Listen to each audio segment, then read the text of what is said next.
에, 제네바 교리문답 제 19주째입니다. 116문부터 120문까지고요.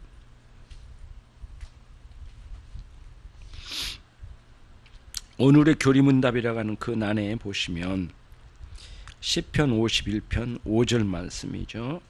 다윗의 기도 중에 나왔던 말씀 같이 한번 읽겠습니다. 내가 죄악 중에 출생하였으며 모친이 죄 중에 나를 잉태하였나이다. 시편 51편 5절의 말씀은 거기에 그렇게 메모하셔요. 죄인으로 태어남, 그거를 말합니다. 다윗의 어머니가 특별한 죄를 또 저질렀다 뭐 이런 뜻이 아니고요. 죄인으로 태어났다라는 것을 말합니다. 태어날 때부터 죄인이었다 그 뜻이에요. 그거를 시적으로 표현한 겁니다. 다윗은 그거를 깨달았어요. 예, 그거를 철저하게 깨달은 거죠. 그러면 이제 오늘 우리들이 죄인으로 태어난 모든 인생들이 그의 행함 속에 이제 어떤 의미가 있는지 이걸 한번 같이 공부해 나가도록 하겠습니다.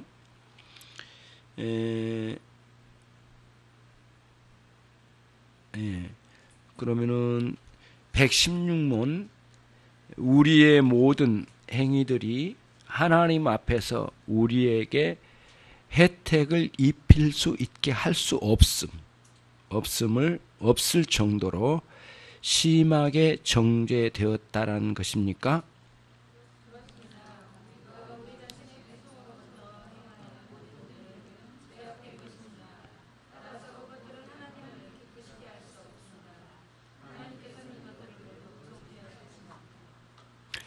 이 말씀을 우리들이 보면서 굉장히 답답하고 사실은 절망이에요. 그러니까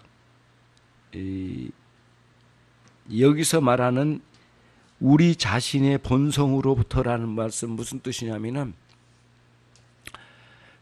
바울의 용법으로 말하면 그리스도 밖에란 뜻입니다. 그리스도 밖에. 그리스도를 구주로 영접하지 못하고 그리스도를 나의 구주로 영접하지 못하고 그리스도로 말미암아 하나님의 백성이 되지 못한 그런 상태를 말합니다. 그래서 이제 자기 본성으로 살아간 사람들이죠. 그러면 반대로 그리스도 안에 있는 사람들은 그리스도의 은혜로 살아갑니다. 그러면 그 반대는 또 뭐라 하겠죠? 인간 자신의 본성으로 살아가는 거죠. 그러니까 삶의 방식은 딱 두 가지예요. 자기 본성으로 사느냐, 그리스도의 은혜로 사느냐, 두 가지 인생이 있다는 거예요. 그러면 자기 본성으로 살아간 사람들은 모든 행위는 그 본성 자체도, 그 존재 자체도, 그가 행한 모든 행함도 다 하나님 앞에 정죄받았다 그 뜻이에요. 그럼 우리는 여기서 이걸 봐야 돼요. 여러분들, 자 고개를 들어봐요. 자 저를 보고 거기 수아가 안 보인다?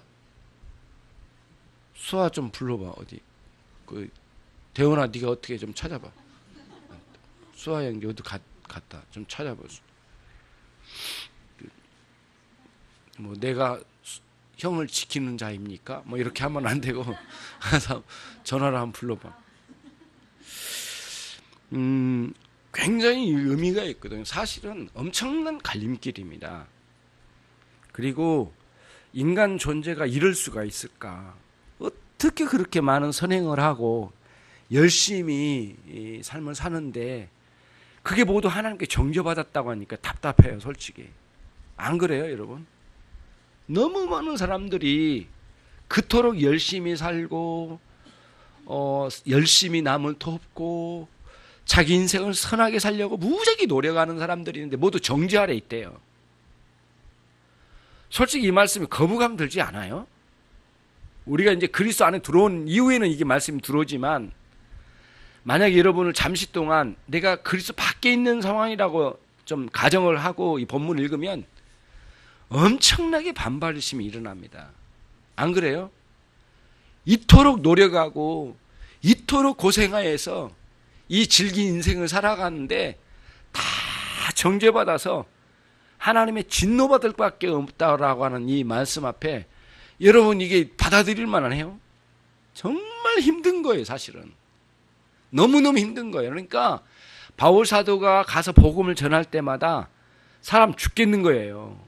저놈을 죽이지 않으면 못 견디겠는 거예요. 그래서 사람들이 반항을 하는 거거든요. 그러니까 복음은 정말 이게 복음이 여러분 우리는 이미 이제 받아들여지고 구원받은 성도의 입장으로 딱 돌아보니까 이제는 이게 모든 게 문제가 되지 않고 말이죠. 이렇게 수긍이 돼버리게 돌아버리는데 사실 이 말씀이 굉장히 충격적이에요.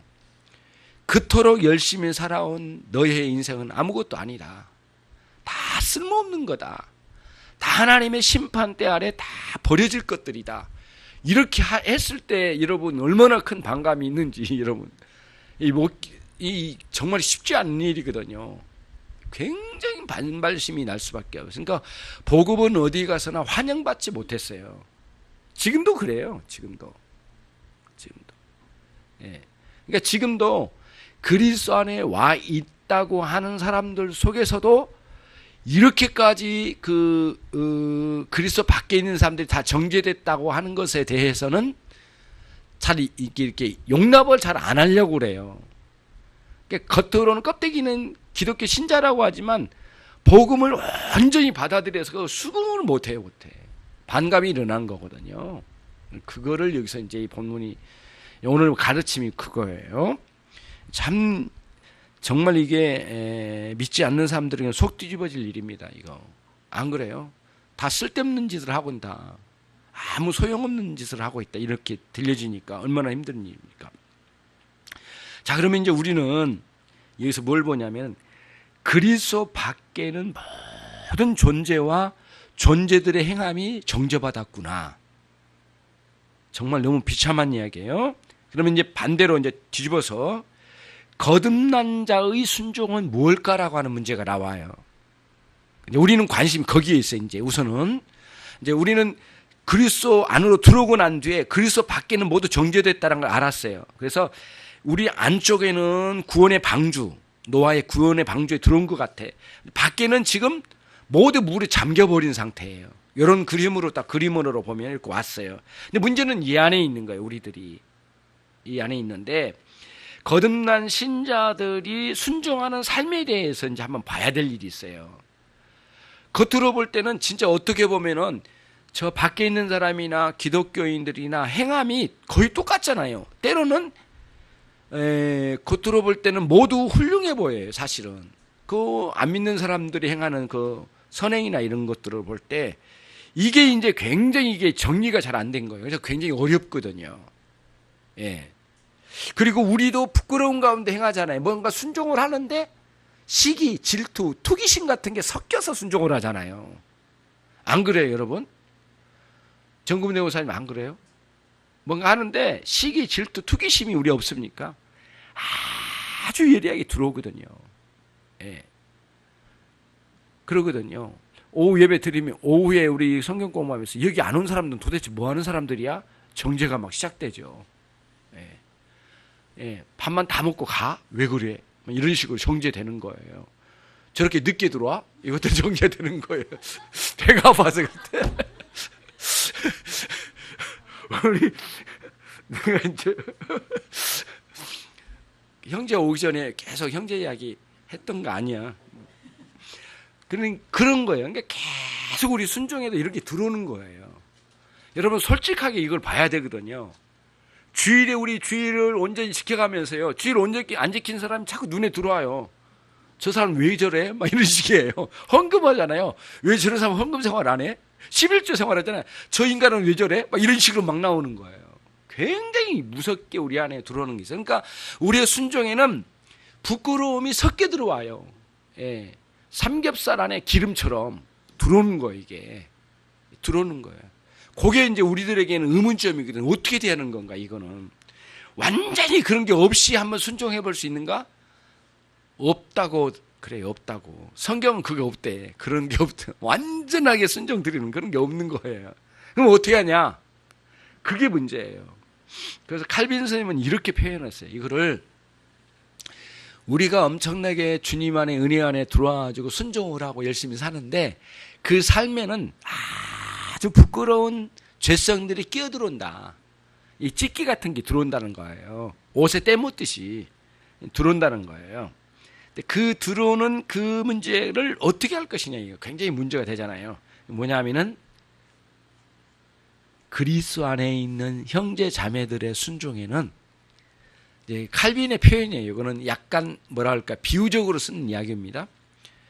그리스도의 보혈의 피로 그들의 순종을 모두 세탁을 한대요. 다 빨아버린대. 그리스도의 피로. 예. 그 세탁제 이름이 뭐지, 그거를 옥시크린. 옥시크린이 아니라 그리스도의 보혈의 피로. 보혈의 피로 그걸 빤대요. 그래서 하나님 아버지께 드려진 바 됨이다. 이렇게 표현을 해요. 그럼 우리는 이런 방심이 나오거든요. 그래. 이제 마음대로 하는 거다. 나는 이제 다 빨아주시니까. 그런데 성경은 그런 식으로 마음대로 하겠다고 하는 마음을 먹은 사람은 이미 거듭나지 않은 신자들에게나 나오는 말이래요. 그게. 거듭난 신자는 어떻게 하면 올바른 순종을 잘 할까 더. 그런 마음으로 더 가까이 간대요. 이게 우리 안에는 이미 온전하지 않는 것을 인정을 하나 해요. 그 다음에 온전해지도록 열심을 다해서 나가는 것도 있어요. 방향이 하나님께로 향한 거예요. 근데 온전하지 않는 것은 그리스도의 보혈의 피로 빨아서 바쳐드린 거고요. 우리는 온전해지려고 열심히 살아가는 거예요. 그냥 열심이 아니에요. 말씀의 깨달음을 통하여 때로는 회개도 하고 지난날 부끄러운 순종들을 더 아름다운 순종으로 변화시켜 나가는 거죠. 그러니까 말씀으로 늘 다져지거나 바뀌어지거나 새롭게 되지 않으면 안 돼요. 그 제주도의 그 석공처럼 돌멩이를 팍 짜게 해가지고 다듬어가지고 그 사이에 딱 끼워서 돌담을 만들어 나가듯이 그렇게 말씀으로 탁탁 쳐서 이렇게 내리친 경우가 있어요. 그럼 막 부서져야 되거든요. 아픔이 있어요, 말씀에. 예. 그래서 요한복음 16장 8절 말씀 이하에 성령이 오시면, 보혜사 성령이 오시면, 예? 너희를 책망하시리라. 죄에 대하여, 의에 대하여, 심판에 대하여. 그러니까 막 찌르고 들어오는 거예요. 그러니까 말씀은 메스로 들어옵니다. 메스. 의사 선생님들 메스 알죠? 수십 개, 수백 개래요. 메스 종류가.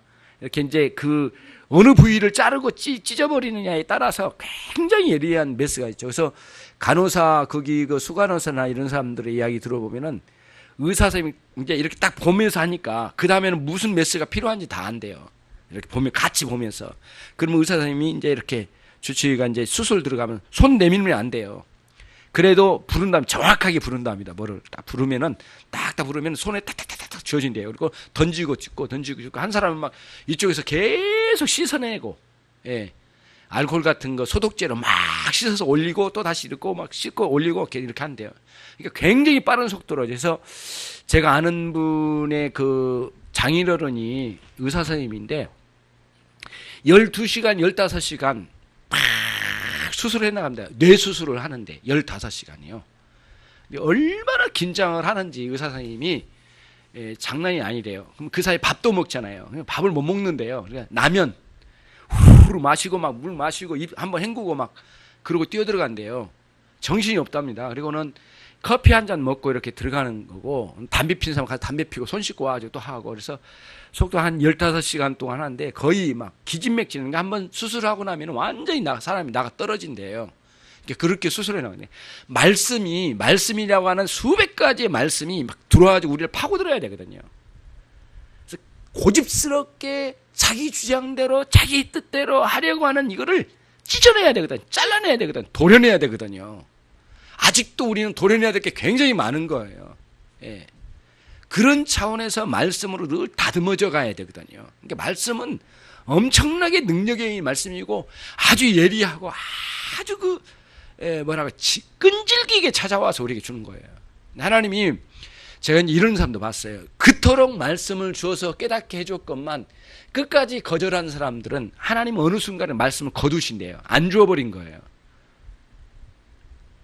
말씀을 안 주면 뭐냐? 예배당에 와도 말씀이 안 들려져요.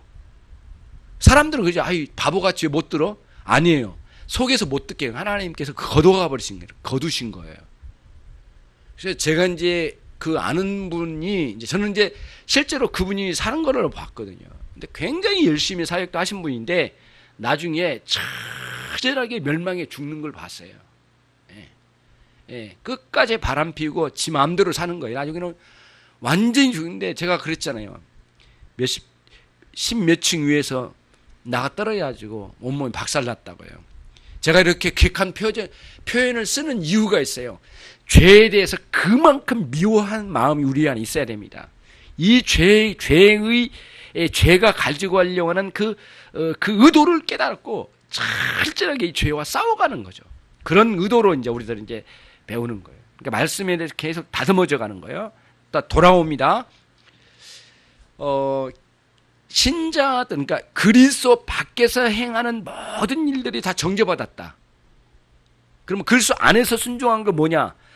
그리스도 안에 왔는데도 여전히 불결한 것이 끼어들어서 순종하더라 이거예요. 그러면 그 불결한 것들이 끼어들어서 순종하는 것은 그리스도의 놀라운 중보 사역을 통하여, 즉 그리스도의 보혈의 피로 빨아 하나님 아버지 앞에 드려진 바 된다는 거죠. 그게 하나 있고, 그 다음에 하나는 우리는 끊임없이 바뀌어지면서 성숙되어지면서 올바른 순종으로 가고자 하는 열심이 우리 안에 각 심령에 다 있대요. 진짜 그 정상적인 신자라면 이런 게 있는 거예요. 그래서 여러분은 솔직해야 돼요. 예, 솔직해야 돼요. 솔직한데 지금 여러분이 신앙생활하니까 전체를 다 드러놔야 되거든요. 예, 그냥 수술대 올라가야 돼. 그런데 대부분은 수술대에서 이쪽은 수술을 하지 마세요. 대부분 그럽니다. 안 고쳐져요, 이게. 이쪽은 수술하지 마세요. 이거 아파 죽겠어요. 예, 이것만큼은 다 양보 안 할래요. 나 죽더라도 그건 놔둘 거예요. 그러니까 이쪽만 다 찢어서 마음대로 하시고 이쪽은 놔두세요. 그 부분은 여러분들 속에 감춰진 거죠. 그건 감춰진 거예요. 감춰진 거예요. 그런데 결국에는 우리의 신앙의 성숙은 거기까지예요. 그 이상은 안 가요. 끝까지 버티는 거거든요. 그러면 이제 영광스러운 신앙의 세계를 누리는 사람은 그런 것까지 다 내놔버려요. 수술 때 올라가요. 이게 막 갈기갈기 다 찢어서라도 다 밝아가지고 여기다가 주님의 치료의 약을 허락해 주신 거죠. 그 성숙되는 신자가 될 거라고 생각해요. 그래서 주님은 우리를 부분적으로 고치기를 원하지 않으시고 전체를 고치시기를 원하셔요. 그래서 절대 여러분 부분적인 신앙생활을 하려고 하는 그 자체를 오늘 포기해요. 오늘 포기하고 다 고쳐져야 된다. 내가 있는 모든 거 다 고쳐져야 된다. 다 처음부터 끝까지 다 고쳐야 되겠다. 예, 말투, 가족을 향한 태도, 자식과 부모에 대한 태도, 꿈, 교회를 향한 사랑하는 마음, 이웃을 향한 것, 직장생활에 그 갑질하는 그런 인간들, 그 사람들 앞에서도 나는 바뀌어야 돼요. 심지어는 교회 생활에 처음부터 끝까지예요. 여러분 헌금 생활부터 해가지고 전체 예배 생활, 말씀 생활, 기도 생활까지 전 영역이 안 바뀌면 안 됩니다. 안 바뀌도록 한쪽으로 튀어놓으면 안 돼요. 그 영역에서는 성도와의 교제도 마찬가지예요. 이번에 수련회에서 성도와의 교제를 하려고 합니다. 예전에 다른 걸 하려고 했었는데 성도와의 교제가 뭔지를 쭉 한번 정리를 시켜나가려고 그래서 그거 가지고 세미나도 하고 우리 집사님들과 우리 권사님들 가시면 같이 토론도 하고 같이 할 거예요. 그래서 성도와의 교제가 뭔지 진정한 교제. 예. 본 회퍼의 글에 기록된 내용 중심으로 할 거예요. 그러니까 굉장히 제가 많이 은혜 받고 요즘 그거를 막 전율이 와요. 전율이. 내가 생각했던 성도와의 교제의 수준을 훨씬 뛰어넘었더라고요. 자유주의 신학자라고 사람들이 욕 많이 했거든요. 그런데 그분을 그렇게 욕하는 사람은 그분의 100분의 1도 못 찾아간 사람들의 이야기였던 것 같아요. 내 느낌에는 그래요. 그러니까 성도와의 교제가 ABC도 몰랐던 사람들이라고 난 생각해요. 굉장히 충격적이더라고요. 이게 어떤 내용이냐. 그래서 성도의 교제는, 그러니까 성도의 교제까지 변화인 거예요. 다 변해야 되거든요. 다 변해. 습관도 변해야 돼. 예. 변해야 돼, 변해. 하나님은 그거를 원하셔요. 그래서 여러분이 하고 있는 믿음의 행위라고 하는 순종이 있죠. 행함이 없는 믿음은 어떻다고요? 무슨 믿음? 죽음 믿음이라고 하는데, 그때 행함이 순종입니다. 순종. 그러니까 이때 행함을 그리스도 밖에 있는 행함하고 같은 거로 보면 안 됩니다. 그 본질 자체가 달라요. 이거는 믿음의 순종이고, 행함이 저 밖에서는 그냥 자기 본성으로 행함이에요. 요 차이는, 본성은 자기 자신을 뿌리다 두고 하는 행위들이고, 우리 믿음의 순종은 뭐예요? 그리스도께 뿌리박은 행함이에요. 이게 달라요. 이게 나무 자체가 달라요. 이미 그런 차원으로 그림을 그려야 되겠네요. 그림에도 불구하고 현장으로 가면 우리의 부끄러운 것들이 섞여 들어가. 그렇게 열심히 목회하려고 해도 왜 그렇게 부끄러움이 많은지 모르겠어요. 이렇게 계속 끼어들어가요. 그거를 우리 주님께서는 보혈의 피로 빨아, 다시 말하면 그리스도의 중보 사역을 통하여 하나님 아버지 앞에 올려드린다는 거예요. 자, 이거를 참 이렇게 처음 깨달을 때는 굉장한, 제 나름대로는 충격적으로 깨달음이었어요. 칼빈의 글을 읽으면서 깨달았거든요. 예, 저는 솔직히 칼빈의 글에서 거의 신앙생활의 이치를 거의 다 깨달은 것 같아요. 아니, 거의 다 깨달았다는 게 아니라 깨달은 내용은 거의 칼빈의 가르침에서 왔다고 생각합니다. 그리고 그 나머지 신학자들의 글은 거의 거기에 아류 정도로 속한 것 같다는 느낌이 들더라고요. 제 느낌에는 그래요. 근데 칼빈이 워낙 짧은 생애를 살았고 깊이 있게 못 다뤄서 그렇지, 한 10년, 20년 더 살았더라면 엄청난 방대한 신학적 서적들을 내놨을 거라는 거예요. 그 뒤에 사람들이 이제 그걸 했거든요. 좀 옆으로 갔습니다. 거듭난 자의 순종은 하나님께서 하나님 아버지 앞에 우리의 순종을 바쳐드릴 만한 것으로 변화시켜서 올려드린다. 그렇죠? 그래서 아무리 뛰어난 신자일지라도 그의 순종에는 불길함이 껴있다. 부끄러움이 껴있다. 그리스도의 피에 적셔서 하나님께 올려드리지 않으면 아무것도, 그 어떤 그리스도의 신자들의 순종도 하나님께 바쳐드릴 만한 것은 단 하나도 없다. 이런 원리에 정확히 아시고, 그러면은, 그럼에도 불구하고 우리는 한 가지가 명료하게 들어와요. 그 뭐냐면은, 너희는 산 제사를 드릴지니라. 기억나시죠? 어디쯤이에요? 로마서 12장 1절, 2절, 3절 이렇게 나와요. 한번 가봅시다.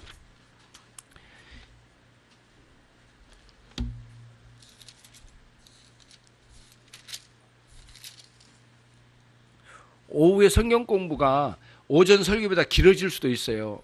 짧다라고만 생각하면 안 됩니다. 이제 그래서 이제 힘이 좀 들고 좋죠. 이상하네. 12장 1절로 2절. 로마서 12장 1절로 2절. 이게 그러므로의 메시지입니다. 그러므로라고 나오거든요. 같이 읽습니다. 시작. 그러므로 형제들아, 내가 하나님의 모든 자비하심으로 너희를 권하노니 너희 몸을 하나님이 기뻐하신 거룩한 산 제사로 드리라. 이는 너희의 드릴 영적 예배니라. 너희는 이 세대를 본받지 말고 오직 마음을 새롭게 함으로 변화를 받아 하나님의 선하시고 기뻐하시고 온전하신 뜻이 무엇인지를 분별하라. 그러면 여러분 성경책입니까? 저기서 가지고 온 성경책입니까? 괜찮습니다. 그래서 메모를 하십시오. 너희 몸이라고 있어요. 1절 안에 있는 너희 몸. 그 몸은 이렇게 합니다. 이때의 몸은 무슨 뜻이냐면 몸덩어리 아닙니다. 그래서 우리들 오해를 많이 한 거예요. 여기서 마음은 뭐냐? 나라고 하는 존재예요. 나. 그렇게 써요. 나라는 존재. 그 다음 또 있습니다. 나라는 존재의 모든 영역.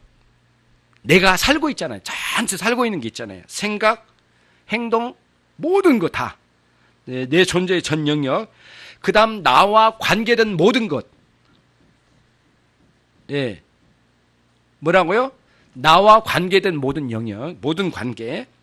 그 다음에 나의 모든 믿음의 생활, 믿음의 순종, 나의 모든 행함, 전체를 다 어디다 넣었어요? 너희 몸이라고 하는 데 넣었어요. 예. 그렇게 써야 됩니다. 그렇지 않으면 이게 해결이 안 돼요. 몸이라고 하면 몸덩어리인 줄 아는데 천만의 말씀이에요. 예, 그건 하나의 표일 뿐이고. 자, 그 다음에 그러면 그는 반드시 영적 예배를 드려야 된대. 예, 몸으로 영적 예배를 드려야 된대.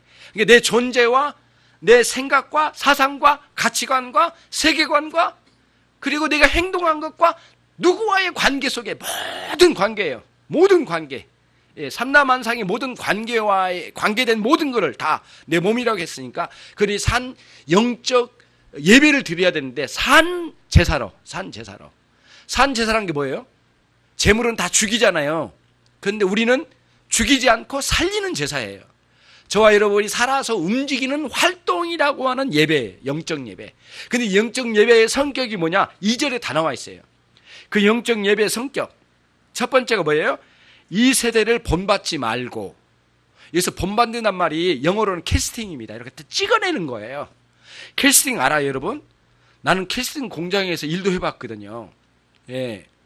내 과거의 전력이 나오는데 이게 그 다이 캐스팅이라고 공장 한 5년 동안 다녔거든요. 그래서 이제 공장 그 현장에서 그 뭐라고 생산 관리 그 다음에 영업 관리 두 가지를 양쪽으로 해보면서 왔다 갔다 하면서 했는데 이게 캐스팅이라는 게 하나의 가다, 하나의 왁구에 하나의 가다에 일본 말인데 이 가다에 계속 찍어내요.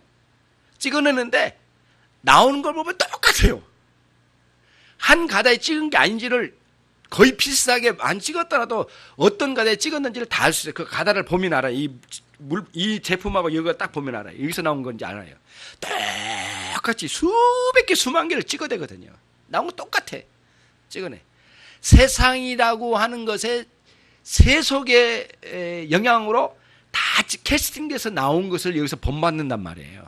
그러지 말라는 거예요. 그래서 우리는 그리스도를 본받아 가야 되는데 세상에 찍혀 나오는 것. 그 다음에 오직 믿음을 새롭게 함으로, 아니, 마음을 새롭게 함으로, 이 영혼의 변화지, 마음을 새롭게 함으로 변화를 받아서 하나님의 선하시고 기뻐하시고 온전하신 뜻이 무엇인지를 분별해 나가는 것. 삶에서 계속 분별해 나가는 것. 이것이 뭐예요? 영적 예배니라. 영적 예배의 성격이에요. 여러분 삶이 그런 삶이어야 되거든요. 이 시대의 노예가 되면 안 돼.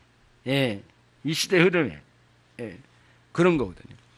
그런 차원에서 이제 다시 돌아갑니다.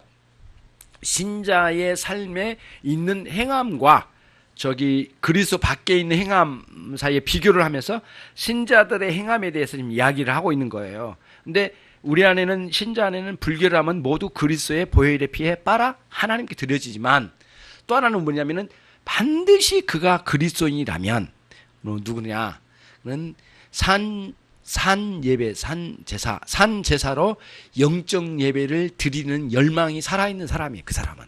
그게 신자라는 거예요. 예. 살아있는지 죽어있는지 한번 여러분 자신 한번 봐요. 그런 거죠. 그거를 여기서 보여줍니다. 그러니까 116문을 한번 보시면 우리의 모든 행위들이 하나님 앞에서 우리에게 혜택을 입힐 수 있게 할 수 없을 정도로 심하게 정죄되었다는 말입니까? 이런 질문이에요. 그러면은 정말 그 질문 자체가 너무 절망스러워요. 그렇죠? 그것을 여기서 보여준 겁니다. 자, 그럼 117문으로 갑니다. 당신은 하나님께서 자신의 은혜로 우리를 받아주시기 전에는 마치 악한 나무가 악한 열매를 맺을 수밖에 없는 것처럼 우리가 죄만 지을 수밖에 없다고 생각하는 것입니까?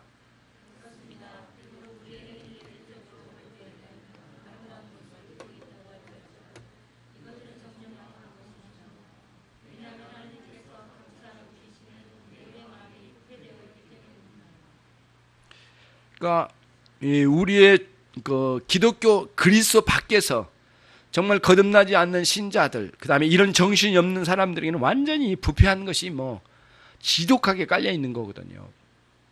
그러니까 신앙이라고 하는 것은 한번 구원받아서 땡이 아니에요. 신앙은 한번 구원받은 신자는 생명이 있어요. 영생의 삶이라는 생명력이 있거든요. 그 생명력으로 살아가는데 그들에게는 이제 이런 이 정죄받음에서 반대로 온 거죠. 이거를 우리가 볼 수 있고요.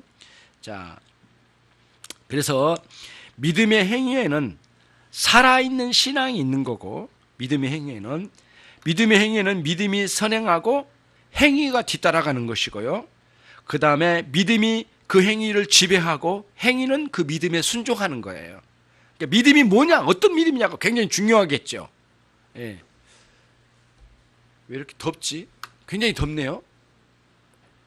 이쪽에서 예. 그러니까 그런 신자의 행위에는 믿음의 정신이 그 행위를 지배를 해요. 믿음의 정신이 들어있어요.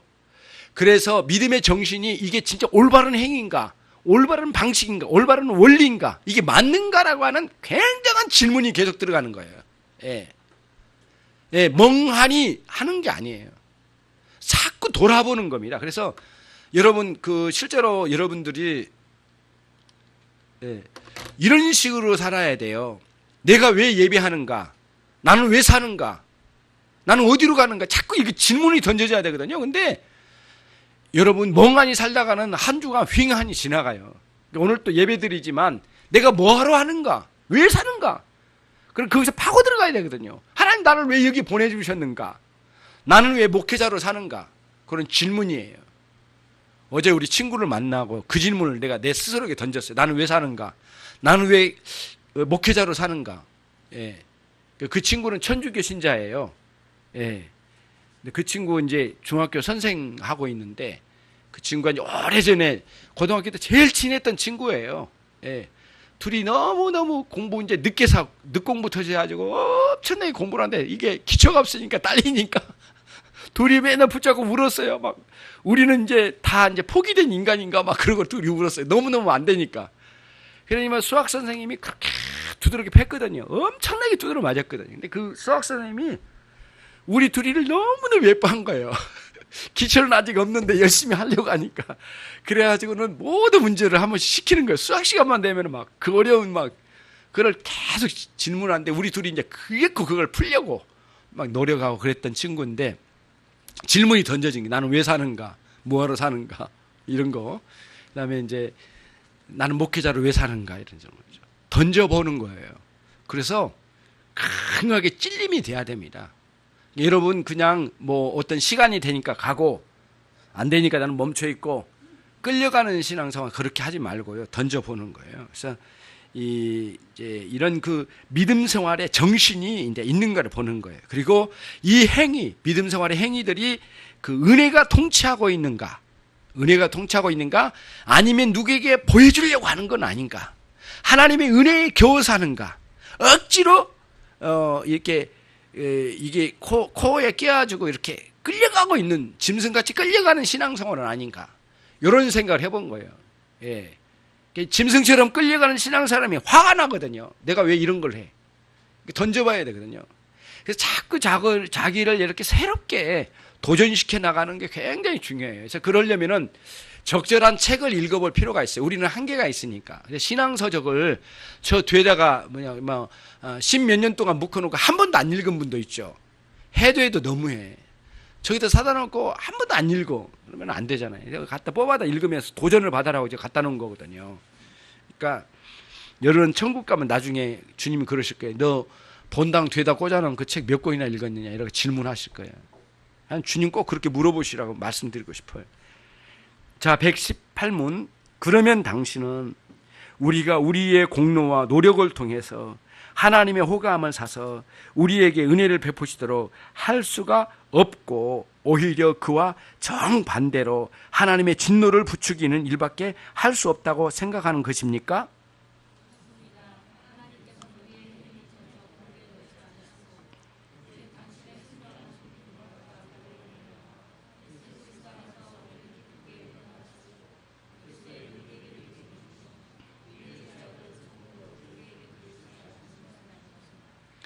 정말 감사해요. 너무너무 감사하죠. 우리의 행위에 기반해서 우리를 은혜를 베푸신 게 아니고 당신의 근거에서 보시는 거. 만약에 우리의 행위에 근거하면 너무너무 부끄러움이 많아요. 오늘 또 철저하게 거절당할 존재예요. 그렇잖아요. 그걸 여기서 이야기한 거거든요. 여기서 우리라고 하는 건 뭐냐면은 그리스도 밖에서 뭔가 하려고 하는 모든 행위들을 말하는 거예요. 그러니까 우리는 우리에 근거하면은 우리가 은혜 받을 일은 정말 조속으로 변할 거예요. 줬다가도 뺏어야 될 상황이 한두 번이 아니니까. 그잖아요. 근데 그리스도로 말미암아 우리에게 은혜를 베푸신 근거해서. 예. 자, 그럼 119문. 그러면 당신은 사람이 오직 믿음으로만 의롭게 된다고 말하는 것입니까?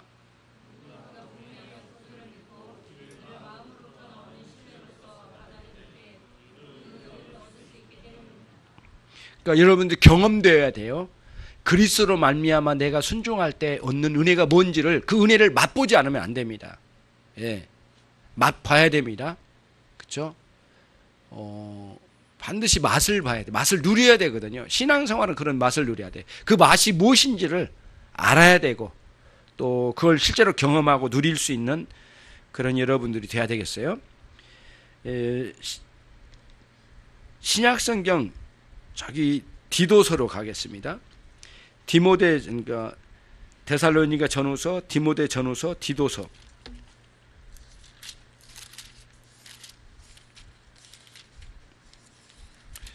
디도서 3장 5절로 7절.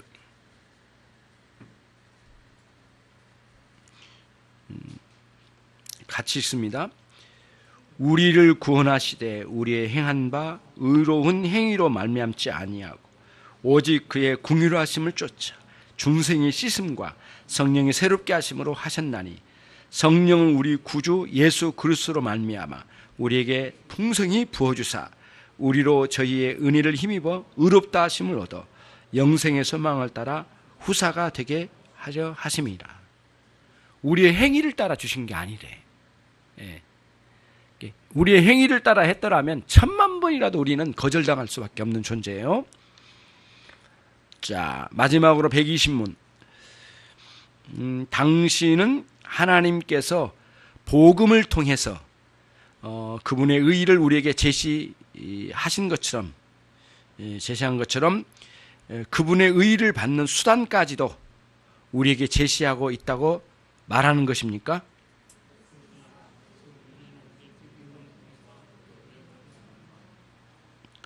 자, 120문에서는 뭘 이야기합니까? 그 복음에서 제시된 것은 그리스도의 의의를 제시되고 그 다음에 그 그리스도 의의를 붙잡는 수단, 그게 뭐예요? 믿음이죠. 믿음. 그러니까 그리스도의 의의와 믿음 두 가지를 다 복음에서 제시한대요. 그러니까 더 이상 우리가 거의 완벽하게 다 주셨어요. 그러니까 믿음으로 말미암아. 그러니까 믿음은 단순히 심리적인 역사가 아니에요. 그거는 영적인 역사죠. 믿음의 역사를 통하여 그리스도의 의의를 우리가 받고 그 다음에 그리스도의 의의를 우리가 물려받고 전가받고 또 우리가 이 믿음이라고 하는 수단을 또 복음에서 제시해 주셔서 우리가 사는 거죠. 그래서 이제 우리들이 저와 여러분의 순종의 삶은 믿음의 행위들인데 은혜가 지배하는 행위들이 돼야 되겠고, 그래서 여러분들이 직장 생활을 하거나 가정 생활이나 누구와의 새로운 관계를 형성할 때에 은혜가 지배하는 생활로 가야 되죠. 예. 자기 본성을 따라서 결정하지 말고 자기 본성을 따라 뭔가 하려고 하지 말고 은혜를 따라서, 은혜를 따라서라 하면 뭐냐면은 이걸 통하여 하나님께 기쁨이 되시는 삶이 되어야 되겠다고 하는 목표를 의식을 갖고 그 다음에 이 방식이 정당한가라고 하는 것을 따져보고, 그렇죠? 그 다음에 이렇게 해서 하나님이 기뻐하실까? 여기에 굉장히 초점을 맞춰서 그렇게 해서 진행되는 행위들이 돼야 되겠어요. 예. 그러면서 거기서 실제로 그 행위를 통하여 은혜의 역사가 내게 주어져야 되거든요. 은혜가 실제로 경험돼야 돼요. 예. 그래서 그러니까 이 우리의 행위에는 은혜가 지배하는 행위들이 돼야 된다는 거예요. 무엇을 하든, 그게 목회를 하든 여러분 직장 생활을 하든 거기에는 그런 일들이 있어야 돼요. 그래서 여러분 직장 생활도 참 그 다양한 상황들이 막 변수들이 일어나지만은 은혜의 지배의 원리를 따라서 내가 행하고 있는지, 자, 믿음이 가르쳐준 그 가르침의 원리를 따라서 행하고 있는지, 진리의 정신으로 내가 이것을 감당하고 있는지, 아니면 그냥 먹고 살기에, 입에 풀칠하기 위해 내가 이 짓을 하고 있는지, 이렇게 보면은 스스로를 볼 수가 있어요. 그리고는 진리가 가르쳐준 원리를 따라 살고 있는지, 진리가 제시하고 있는 가치관에 따라서 내가 이 일을 하고 있는지, 이런 거죠. 이런 거죠. 결국 먹고 살기 편하니까 이 일을 한다 그러면 안 되죠. 반드시 여기는 내가 하나님 뜻이 있다, 그렇게 생각을 하고 거기에 우리가 도전해 나가야 되겠어요. 그러면은 행위를 하고 난 뒤에는, 행위는 도대체 내게 어떤 유익이 있느냐라고 질문을 할 거예요. 내가 이제 예수님 믿으면서 우리가 행위를 했어요. 뭔가 순종을 했어요. 그러면 순종하면 그 순종이 우리에게는 어떤 유익이 오느냐 이거예요. 되게 이제 이런 논리를 쓰거든요. 그리스도께 뿌리 내려서 순종하는 행위가 그것은 다 잊어버리고, 그런 가치는 다 버리고, 내가 이만큼 순종하고 이만큼 헌신했으니까 이만큼의 축복을 내려주실 거라고 하는 축복의 원리를 거기다 갖다 뒤집어 씌우는 거예요. 그래가지고 결국에는 축복받으려면 이거 해야 된다고 하는 번영신앙의 원리를 갖다 집어넣어요. 그러면서 뭐가 빠지냐면은 그리스도와 나 사이의 관계를 다 깔아 뭉개버리고, 신앙생활 한 사람들 중에도 그렇게 가는 거예요. 그러면은 어떤 일이냐, 그 사람이 구원받아 천국에 갈지는 몰라도 하는 것들은 모두 다 자기의 의의를 내세우고 뭔가 하나님으로부터 받아내기 위한 어떤 그 보험이라고 할까요? 뭔 투자라고 할까요? 이런 원리로 가는 거예요. 그러니까 기독교를 완전히 저급한 수준으로 떨어뜨린 거고, 실제로 자기의 신앙을 아주 세속적인 수준으로 자꾸 내려 깔아 뭉개는 거예요. 그게 신자들이 행하는 보통의 행위들이에요. 그런 행위로 하나님께 영광은 바랄 것도 없고, 그냥 내가 많은 거 얻어내면 된다라고 하는 거. give and take죠. 뭔가 주고받는 것을 원하는 거죠. 하나님과 거래하는 신앙이죠. 하나님께 거래하는 신앙이에요. 그러니까 오늘 내가 이만큼 했으니까 하나님도 이만큼 주십시오. 그래서 거래하는 그런 아주 그 악한 마음의 태도를 가지고 하나님께 나가니까 그토록 순종을 많이 했는데 하나님 기뻐하지 않으신 거예요. 비참하죠, 사실은. 그런 신앙의 원리가 이 안에 있거든요. 그러면은 여러분이 행하는 순종은 뭘까? 행하면 뭘까라고 하는 거예요. 그게 어떤 가치가 있느냐 이거예요. 여러분이 믿음의 뿌리를 내리고 그 믿음의 순종을 통하여 행위를 해나갈 때 우선 가장 우리가 목표를 두고 관심을 둬야 되는 게 뭐냐면 하나님이 기뻐하심. 요게 최고로 우리가 이제 높은 수준에 두고, 그 다음에 두 번째는 뭐냐면은 하나님이 기뻐하시니까 내가 이렇게 순종한 거에 대해서는 반드시 하나님 그에 상응하는 은혜를 내려주셔요. 그러면은 아까 뭐예요? 아까 뭐 복을 주신다 막 그런 것도 있죠. 그런데 여기에는 어떤 은혜냐면 선순환적인 은혜라고 그래요. 아까 교회에서 예배 드릴 때 은혜를 받았어요. 그래서 그 은혜를 품고 나가서 순종했어요. 그랬더니 그 현장에서 또 은혜를 또 주신 거예요. 그래서 선순환적인 은혜로 돌아오는 거예요. 이렇게 선순환적인 은혜가 있어요. 이런 은혜의 원리 안에 있어요. 그러니까 들을 때도 은혜가 있었지만 순종할 때는 은혜가 더 커요, 사실은. 그리고 그게 그때 은혜는 더 많이 체득돼요. 경험되는 거죠. 그렇게 가는 거예요. 그러면은 이제 다시 선순환적이니까 행함을 통하여, 그런 순종이라고 하는 행함을 통하여 선순환 은혜를 받으니까 어디에 영향을 주냐? 다시 여러분들이 말씀과 기도 생활에 영향을 거꾸로 또 주는 거예요. 반대로 이렇게 돌아오는 거예요.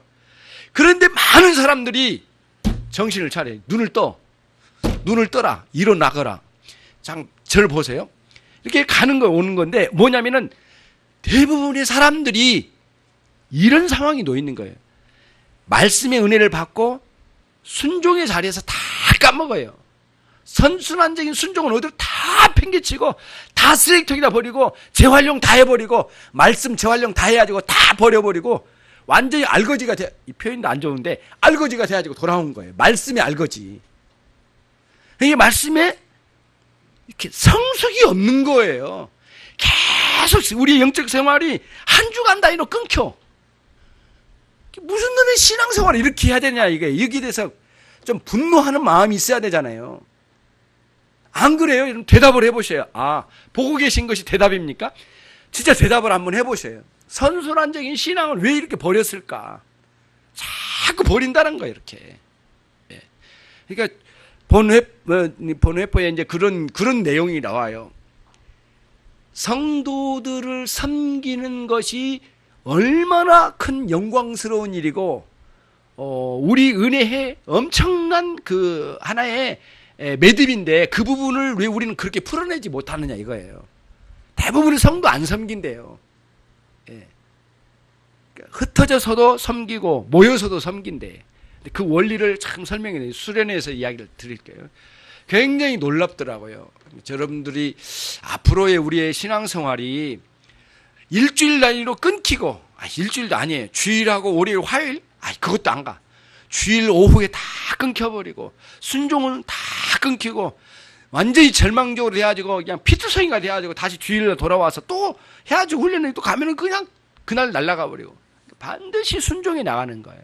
오늘 우리들이 직장 생활도 그렇고 가정 생활도 그렇고 내가 뭘 고쳐야 될까 반드시 한번 보시고 실제로 순종해서 여러분과 저의 삶을 개혁시키는 거죠. 뭐가 잘못됐는가 후회를 하고 그는 이대로 살아서는 안 되겠다라고 하면서 신앙생활에 산 제사 영적 예배를 드리는 한 주간의 삶이 돼야 됩니다. 그렇죠? 예. 그렇게 해서 다시 다음 주일에 만날 수 있기를 바랍니다. 하나님 아버지 감사합니다. 저희들에게 믿음과 순종에 대해서 그 원리를 함께 생각했습니다. 하나님 아버지 그리스도 안에서 무한한 영광을 누리고 있는 저희들이 믿음의 순종으로 행함이 있는 믿음으로 말미암아 살아가는 한 주간이 되어서 마음껏 주님께서 기뻐하시고 우리에게서 선순환적인 은혜가 넘쳐나게 해주셔서 그 과정을 통하여 늘 아브라함처럼 성숙시켜 주시옵소서. 예수 그리스도의 이름으로 기도 올리옵나이다. 아멘.